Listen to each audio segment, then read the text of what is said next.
Rebecca, you won't believe what I just heard. Hi, Mom. What's going on? You know that old hag, Mrs. Peterson, who lives down the street? She just opened her own restaurant. Can you imagine? She always wears the same ragged clothes every day. I bet she doesn't even have a closet. How did she get the money to start a restaurant? Something smells fishy here. Maybe she was involved in some shady business. I don't think that's so hard to believe. She's always had a passion for cooking. She used to make delicious dishes for the whole neighborhood whenever we had a block party. Patrick and I actually got her some flowers to congratulate her on her new venture. You did what? Why would you waste your money on that? You don't think it was a nice gesture? That place is doomed to fail. There's no point in throwing money away on flowers for a sinking ship. You should be more careful with your finances. I think it was worth it to support her dream. Oh, you're so gullible. You need to wake up and face reality. Do you have any idea how many people have tried to do what she did? Restaurants are the riskiest businesses out there. Unless she's a mastermind of marketing and management, which I highly doubt. I mean, look at how she dresses. How can she run a restaurant? The people who succeed in this world are the ones who are realistic. Her dream means nothing. I'm sorry, but I disagree with you. Of course you do. You've always been so stubborn and childish. You still live in a fantasy world. You think everything is sunshine and rainbows. Why do you say that? Because it's true. Patrick told me you still have this silly idea of becoming a baker someday. Is that why you're still working at that dusty old bakery? Yes, it's been my dream since I was little. Oh, there we go again. You and your dreams. So you probably told yourself, when I grow up, I'm going to be a famous baker and make the world a better place with my bread. Right? Seriously, what world are you living in? You're an adult now. Grow up. It's humiliating.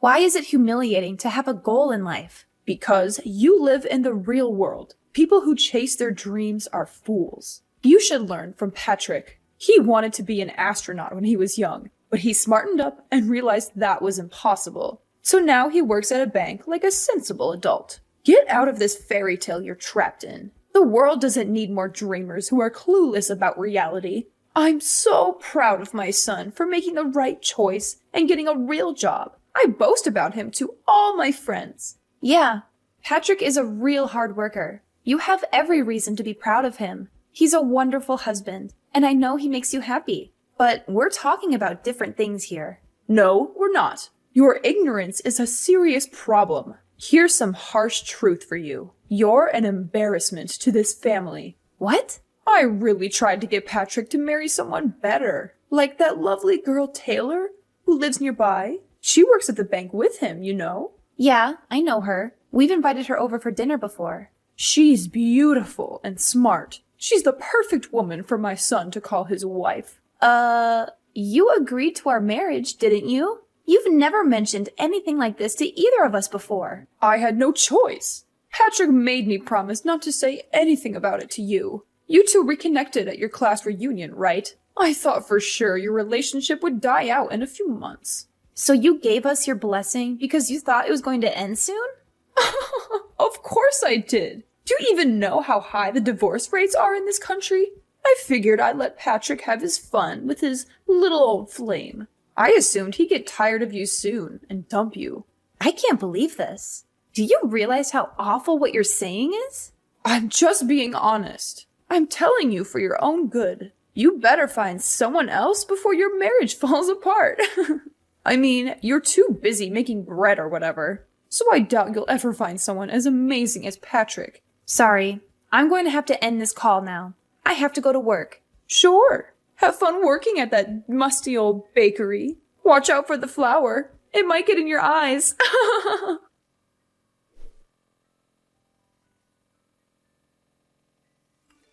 Rebecca, are you okay? Madeline just texted me and said you had a horrible accident. Sorry, Patrick. You're still at work, right? I feel awful for bothering you with this while you're busy. Don't worry about me. I'm packing up right now. How are you doing? I'm fine. Nothing major, but... But what? What happened? I have a huge slash on my face. You do? That sounds awful. Yeah. It took 15 stitches to close it. The doctor said it might not heal completely. I'm going to look like a pirate when it heals. I'm glad you're still able to joke about it, but you're not in any trouble, right? You don't have any broken bones or anything? No, I'll be okay. The doctor said I was fortunate. Okay. I was so worried when I got the message. I'll probably get to the hospital in about 2 hours. I hope I can make it before the visiting hours are over. Thank you. I really want to hug you. Oh, and my mom's coming with me. She said she wants to see how you're doing too and visit you. Really? She said that? Yeah, she said she's concerned about you and she wants to make sure you're all right. I'm going to pick her up on the way from my place. Oh, okay. Is there anything you need me to bring you? Some snacks or drinks or anything? No, I'm fine. The hospital food is not very good, but it's bearable. Try and get some rest if you can. You need to heal and recover. I'll be there soon.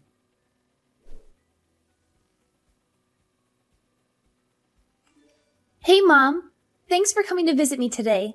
Is everything okay, though? You left pretty quickly. Could you blame me? Your face is totally mangled. What? Sorry I left so soon. I thought I was going to pee my pants from laughing so hard. Are you serious? You look like a total freak. I'm going to call you Frankenstein from now on. The only redeeming quality about you was your face, but that's obviously no longer true. How awful. What's your problem? How could you say that? I don't feel ashamed at all about what happened to me or how I look. Sure, tell yourself. Whatever helps you sleep at night. I bet you're still in shock. You haven't fully accepted that it looks like you're wearing a Halloween mask. You don't need to insult me. I know you hate me. You've made that very clear to me many times. No matter how much you belittle me, I'm not going to divorce Patrick. Please get that thought out of your head. It doesn't matter what you think. I wonder what Patrick thinks about his new homely wife. He said he loves me and he's here for me. I'm not too sure about that. Didn't you see the look on his face when he saw you? It's only a matter of time before he kicks you to the curb. I don't think so. It's a fact. He was speechless when he saw you. Right when he saw you, he knew you two were done. Who would want to be married to someone who looks like they have a zipper on their face? All right, I'm done having my fun. This is the perfect opportunity for you to get a grip on reality. Give up on trying to stay married to Patrick. Let him go. He needs to find someone beautiful with a good job. Someone like Taylor. Absolutely not. I'm not agreeing to a divorce, no matter what you say. You're feisty, aren't you? I get it. You're hanging on for dear life because you know no one else is going to want you. I don't care about that, though. I want you gone by the end of the month. If not for anything else, I just really don't want to see that disfigured face of yours. Shut your wretched mouth, you pathetic excuse for a human being. Excuse me? You're a complete and utter disgrace. Is that how you treat Rebecca when I'm not around? Patrick? Yeah, it's me. Oh my god. How? Aren't you home already? We both left at the same time. There was something I forgot to tell Rebecca, so I went back up to her room. I found her crying her eyes out. When I asked her what happened, she showed me her phone. She just went through a tragic accident, and that's how you speak to her? Don't you have a conscience? I couldn't help it. You know, I've always been brutally honest. Patrick, listen to me. You could do so much better than her, especially now, after her accident. What? You're the perfect man. You're handsome, smart, and you have a great job. Rebecca is so far beneath you. I mean, she didn't even go to college. No, she didn't. She went to culinary school instead, and now she's apprenticing with a really well-known baker. What's the problem? You can get any woman on the planet. Why would you stick with her? Taylor, for example. Taylor? I've always said you two would make a great couple. She seems like she'd be a much better wife than Rebecca. Wow, you were serious about that? Of course I was. Taylor's perfect for you. She's beautiful, and she has a great career. She works at a bank like I do. It's not that special. Yes, it is. You've got to be really intelligent to work at a bank. You of all people should know that. I actually just had a great idea. Oh, great. What is it? I'm going to open up a nail salon. What? You're going to open a nail salon? It's an awesome idea, right? You have none of the qualifications to open, let alone run a nail salon. There's no way you can open if you don't have the right licenses or certifications. I'll do all of that. But do you have any idea how much the startup costs are? It's in the hundreds of thousands. So I was thinking I could take out a loan from the bank you and your future new wife work at. Is that right? You have absolutely no experience running a business or working at a nail salon. There's no way any bank would give you a loan. Well, that's where you come in. If you and Taylor are in charge of giving me a loan, it'd be no problem. I'll be up and running in no time. You're out of your mind. I'll be the talk of the town. Everyone loves me as it is, so I know they'll all come in and get their nails done. Oh, and I'll even call that ratty old woman Mrs. Peterson in. Lord knows she needs all the help she can get to look presentable. Although it would take a miracle for that woman to look good. It's more for me to show her what a successful business looks like. What are you even talking about? What do you mean? None of that is going to happen. You can't just use people to get what you want. That includes me and Taylor. I don't know what's more insane. Saying you're going to start a nail salon with absolutely no qualifications, or thinking I'm going to get remarried to my coworker. There's no way Taylor would say no to you. Don't be so modest. She's already, 35? She knows the clock is ticking. I've been biting my tongue out of respect for you, but enough is enough. You're a horrible person. Through and through. Do you even have a soul? You abuse and use the people around you for your own personal gain. I haven't said anything that wasn't true. Don't try and pretend like you still love that hideous wife of yours. You don't have to hide how you feel for Mommy. She's not hideous at all. I love her, no matter how she looks. I was afraid you'd say that. I guess you're living in the same fantasy world as Rebecca. You leave me no choice but to talk about this with Taylor directly. Her mother and I are pretty close, you know. Once I talk with Taylor and her mother, I'm sure they'll see things my way. Go right ahead. Talk to Taylor if you're so confident that she'll listen to you. Or I could just hand her the phone. She's standing right next to me. She is? I'm not sure it would be a good idea, though. She's disgusted with how you've been talking about other people, especially to the person who saved her son's life. She has a son? But she lives alone. And who saved her son's life? Yeah, she got divorced a while ago. She has a son who lives with his father. Today, he came over to her house to see her. Rebecca ran into her and her son at the park today. While they were talking, her son ran out into the street and nearly got hit by a car. Rebecca ran out in the street and pushed him out of the way. That's how she got hurt. She was actually at the hospital when we were here, but she stepped out for a little bit. You left before you could see her. Hang on a second. Does that mean... Yeah, she's right. Everything you said. She saw everything you said about how her clock is ticking and your insane plan for us to get married. She said, I have no plans of getting remarried, let alone to steal someone else's husband. I would never do something so horrible. No, this is just a big misunderstanding. I didn't mean it that way. You're a little late to take back what you said. You said it yourself, right? You're brutally honest. Do whatever you want with your salon. I don't want any part of it. But I'll need your help. You know, I was just joking, right? If you are Taylor, don't help me. How am I going to make my dream come true? I've already told all my friends I'm going to open next year. You haven't started doing anything, but you're already telling people when you're opening? Your dream is pretty stupid if you ask me. Do whatever you have to make it true. Don't rely on other people to make it come true for you. Like I said, I want nothing to do with this. But Patrick, I know. Just give the phone back to Rebecca. I need to speak with her. It's Rebecca. Rebecca, please. You've got to help me convince Patrick to change his mind. Change his mind about what? Oh, yeah, that's right.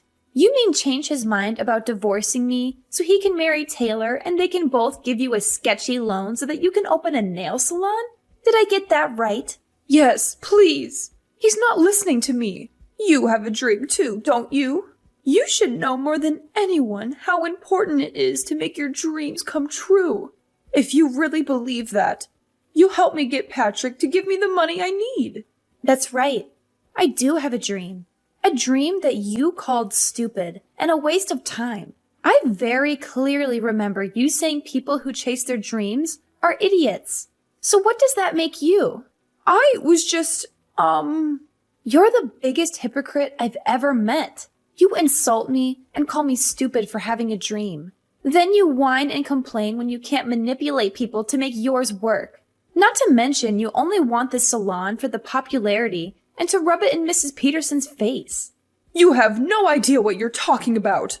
Sure, you may think my face is hideous, but you're hideous on the inside, and that's much worse. I'm not embarrassed about the way I look at all. I'm a strong, confident person. I'm not going to let this bring me down. The only thing I've ever been embarrassed about is having a mother-in-law that is spiteful and looks down on others. I'm so thankful that Patrick has decided to cut all ties with you. I don't need a soulless person like you in my life. What do you mean by cut ties? He wouldn't really do that, would he? Why don't we all take a deep breath and talk about this once we've calmed down? It's late. I'm sure you're exhausted from your horrific accident. Let's wait a few days, and then we can all sit down and talk it out like a family. I'll tell you all about my plans for my salon. Hang on a sec. Didn't you say you hated people who go on and on about their dreams? I couldn't care less about your empty dream. Maybe you should get a grip with reality. You're not a child anymore, and you haven't been for a very long time.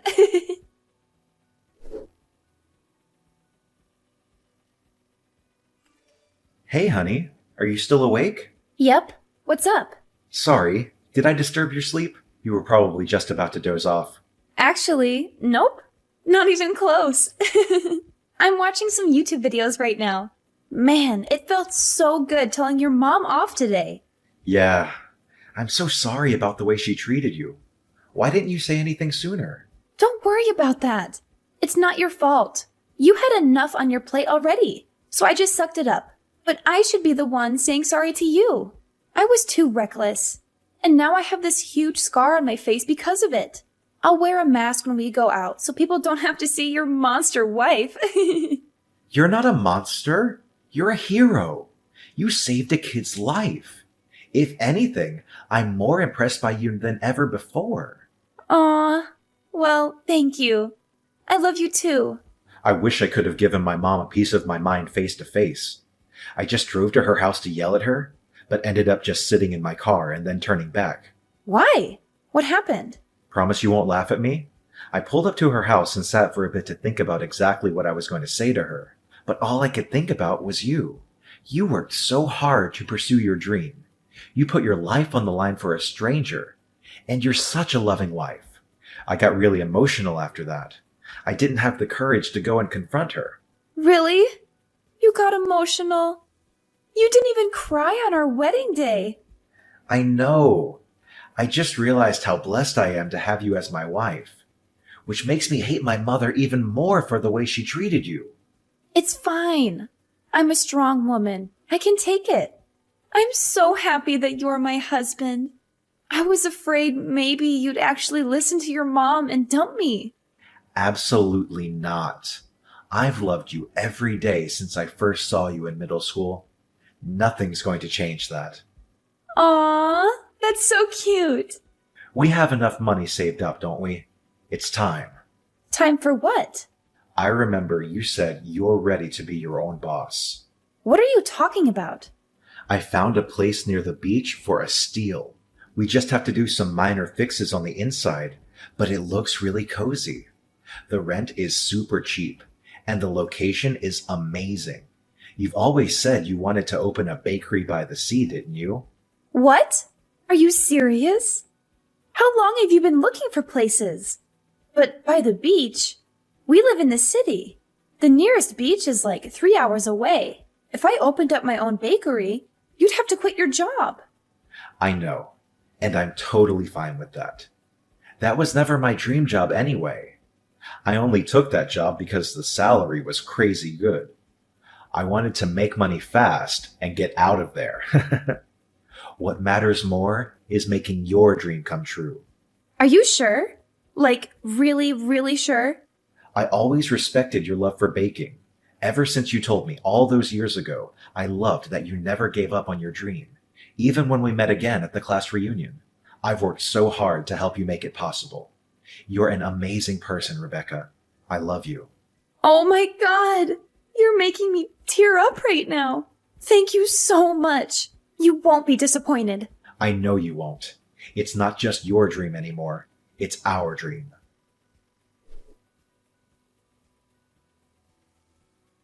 A few months later, Patrick and I moved into our new house near the ocean so I could open my own bakery. I thought it would be a tough start, but thanks to Patrick's help, things have been going better than I ever hoped for. We have loyal customers every day, and we can hardly keep up with the supply. Everything we make sells out in a flash. Speaking of happy news, Taylor and her husband came all the way out here to see us.